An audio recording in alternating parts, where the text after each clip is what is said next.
I'm Mark, and in this episode, the third episode in the series of our 2013 Jeep Wrangler Unlimited Rubicon build, today we're going to take a look at how we started the build-out process of the gear and equipment. It started in 2014, January 1st.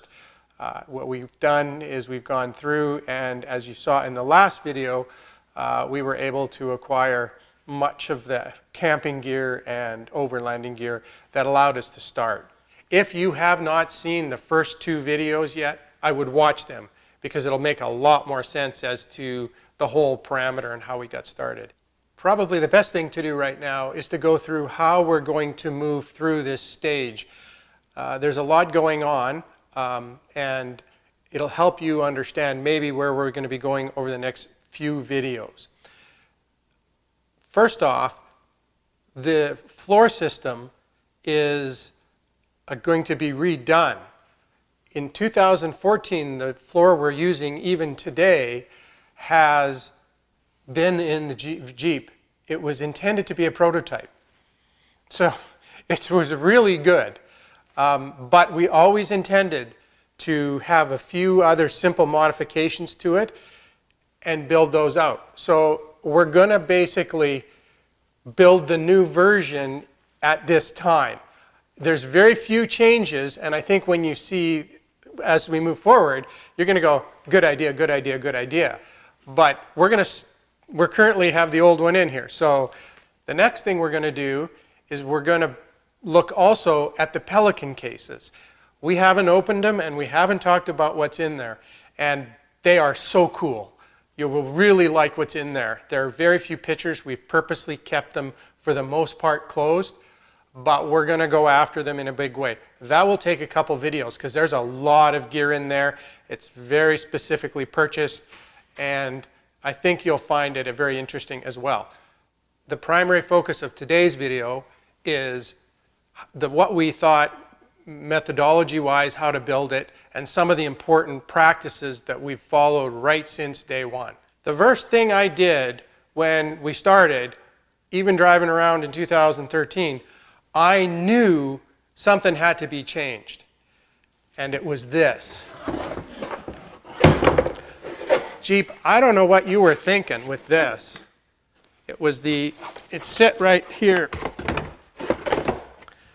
as they go in the door, and I kid you not, it sits out 6 inches into the entranceway. I cannot believe that anybody would think that was a good idea.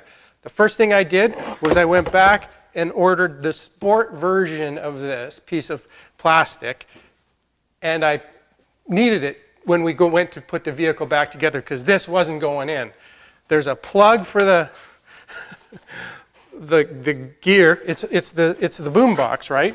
There's a power thing here, just power plug, and but it's all powered with this. You just unplug it and take it away. Does it affect the audio? I can't tell the difference. Jeep, what were you thinking? And the other thing we did was we ordered the attic. We felt that was a really good system, and we had already had jackets and gloves and hats, toques that we were experiencing in the previous year, and where were they going to go? They were everywhere. They're bulky. I mean, when we saw it, it immediately clicked on the light to use. And you'll see a lot more of that because we're gonna have some fun with that as well. But we got that in order right away. This will be a great time to remind you to subscribe to this channel. Hit the bell if you want to get a notification of when we put out new videos. It's kind of a little bit erratic, given that we travel sometimes.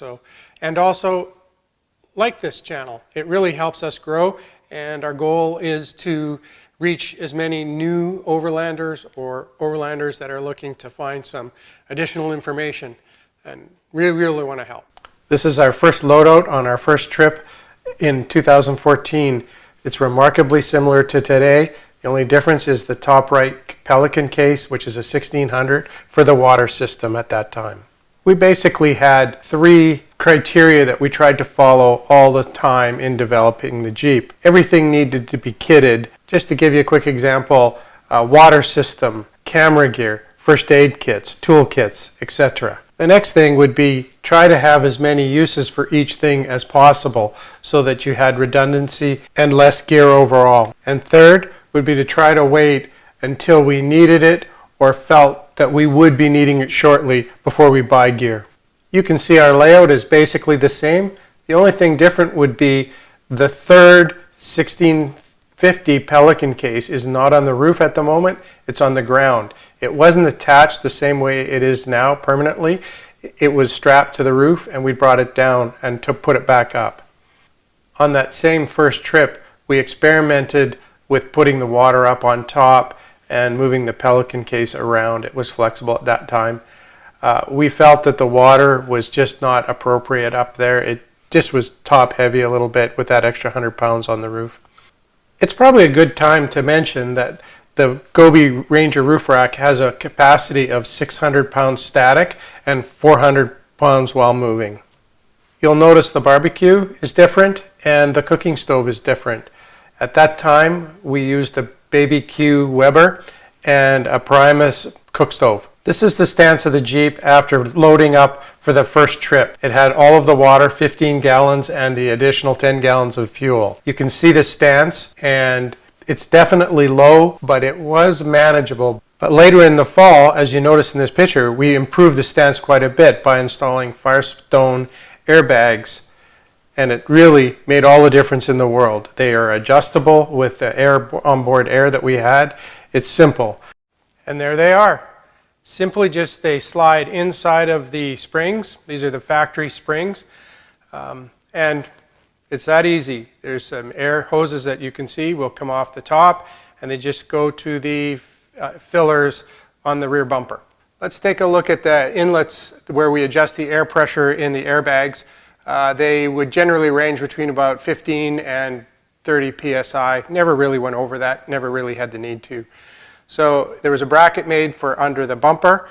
As you can see, it's just a simple air inlet valve, just like on a tire, and it just sits right here, right beside the trailer hitch.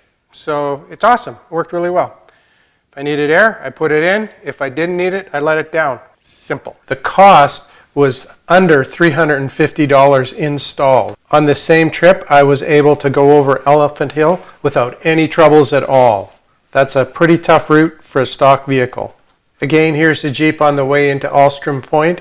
Again, good rake on the suspension and no problems at all. Just fantastic. The ride was actually pretty good, I must say. You might be asking, why didn't I lift the Jeep at this time? The 2013 stock Rubicon comes with BFG KM mud terrain tires. Everybody and their dog kept telling me that they wouldn't make 30,000 kilometers. They were horrible tires. So I basically just planned to, when the tires were ready to be changed, I would go ahead and lift the Jeep and go to 35-inch tires. And my experience so far with how they perform was exceptional. I'm not going to tell you now how long they lasted, but you'll find out soon enough as you watch the future videos. You'll be shocked like I was. This is the first design of our water system. It was a self-contained system that had its own 12 amp hour battery. The pump and everything was all on the device. It didn't need power, although we could plug it into the battery if I opened the hood and plugged it in. But it was portable, and we felt that we could move it around and get close to creeks or whatever for showering and whatnot. So at this point, that's what it was. The case is on the bottom left in front of the passenger front tire. That's a 1600 that we stored it in. And we carried a small propane tank to use for it. The first thing you need to know about removing the rear seats of a Jeep is that the 13 Rubicon's weight of the rear seats is 102 pounds, and that includes the seat belts. That's the equivalent of 10 gallons of water. As you can see, this is removing the back seats of the Jeep. There's a simple way to do it and makes it quite easy. I can take them out in about half an hour. It's not hard at all. The way you do it is you lift the seat, take the bolts off the bottom, and then lift it up, and then put a ratchet strap around to hold the seat portion up against the back portion. And you can see here's the other side, same thing. There's a larger piece and then a narrower piece, a person and a half and then a person. And then basically that holds it up. And then you take the bolts out and they just slide out the door vertically with lots of room to spare. You don't even have to take the doors off. The simplest solution on showing you how this system works, before we get too far, let's take it out so we can really see what's going on here.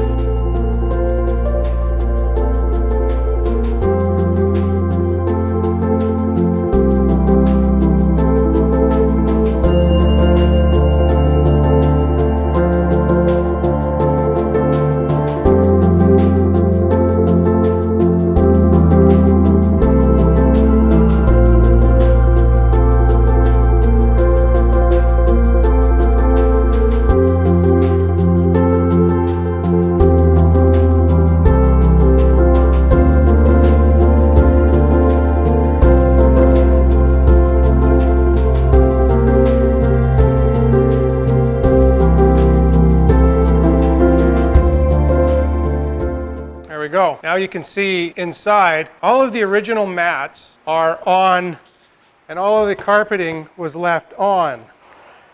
The reason that was because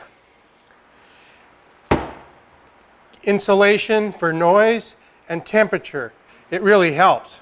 And it also levels the system out and takes a little bit of cushion, not a lot, but a little bit of cushion and less squeak possibilities. Now you can see maybe better what's going on here. There, you can see when we flipped it up how it works. It really forms 6 compartments, but it keeps the equipment very isolated and it doesn't allow it to move around.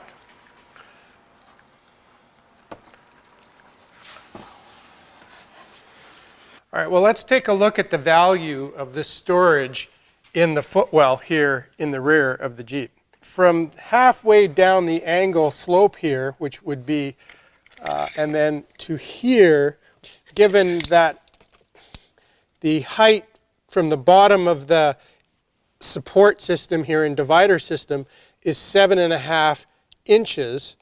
That's to the bottom, from the bottom of the verticals to the bottom of the platform support is 7.5 inches. We're 7 inches approximately.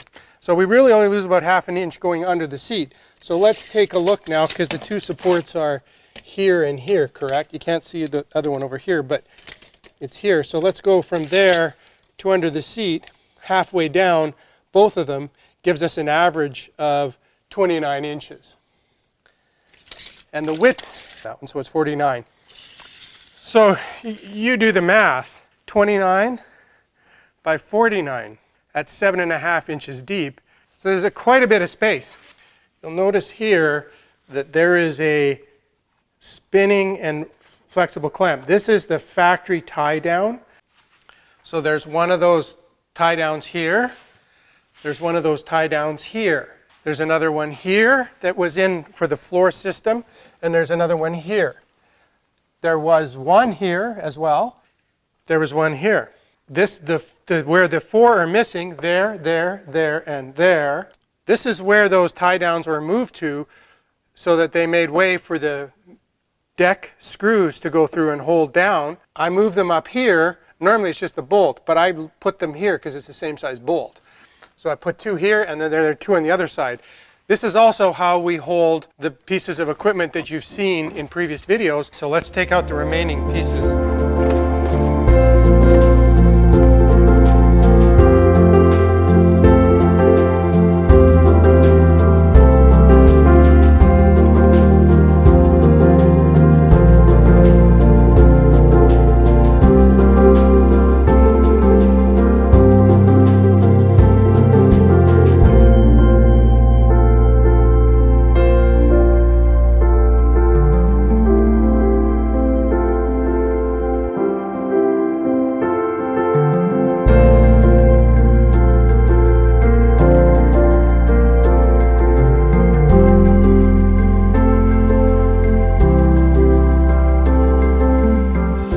It's amazing when you've got the floor system in and the existing material, carpeting and sound deafening items. It's really quite effective in keeping the sound down and temperature somewhat moderated.